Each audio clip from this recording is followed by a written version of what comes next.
இந்த வீடியோல வந்து சுகர்னா என்ன? சுகர் வந்து எதனால வருது? அப்படிங்கிறது எனக்கு தெரிஞ்ச விஷயத்த சொல்றேங்க. இந்த சுகர்னா வந்து பார்த்தீங்கன்னா, ஸ்வீட் சாப்பிடுறனாலயோ, இல்ல டீ, காஃபி சாப்பிடுறனாலயோ வர்றது கிடையாதுங்க.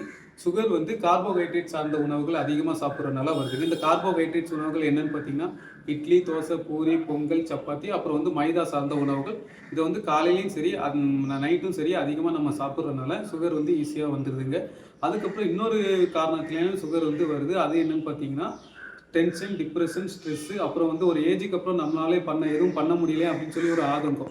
அந்த ஸ்ட்ரெஸ், டிப்ரஷன் இருக்கிறனாலயும் இப்போ ரீசென்ட் டேஸ்ல வந்து நெறைய பேருக்கு சுகருங்கிறது ஈஸியா வந்துருதுங்க. நான் ஏன் இந்த ஸ்ட்ரெஸ்ஸு, டிப்ரஷன் அப்படி சொல்றேன்னு பார்த்தீங்கன்னா, நம்ம உடம்புல வந்து ஹாப்பினஸ்ல சுரக்க வேண்டிய ஒரு சில சுரப்பி வந்து அது வந்து இப்போ சுரக்கிறது கிடையாது. அது எதனாலன்னு பார்த்தீங்கன்னா, டென்ஷன் அண்ட் டிப்ரஷன், ஸ்ட்ரெஸ்னால அந்த ஹாப்பினஸ்ங்கிறதே நம்ம உடம்புல இப்போ சுரக்கிறது கிடையாது.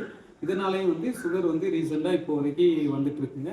ஸோ இதை வந்து நம்ம அவாய்ட் பண்ணுறதுக்கு நம்ம வந்து சந்தோஷமா இருந்தாலும் சரி, அதுக்கப்புறம் கார்போஹைட்ரேட்ஸ் உணவுகளை வந்து கொஞ்சம் கம்மி பண்ணுறதுனால சுகர்ல இருந்து ஈஸியாக வெளியே வந்துடலாங்க. ஸோ இதே மாதிரி யூஸ்ஃபுல்லான வீடியோவுக்கும் அப்புறம் சுகரை பற்றின மேற்கொண்டு விஷயங்கள் தெரிஞ்சுக்கிறதுக்கும் என்னோட சேனலை ஃபாலோ பண்ணிக்கிறேங்க.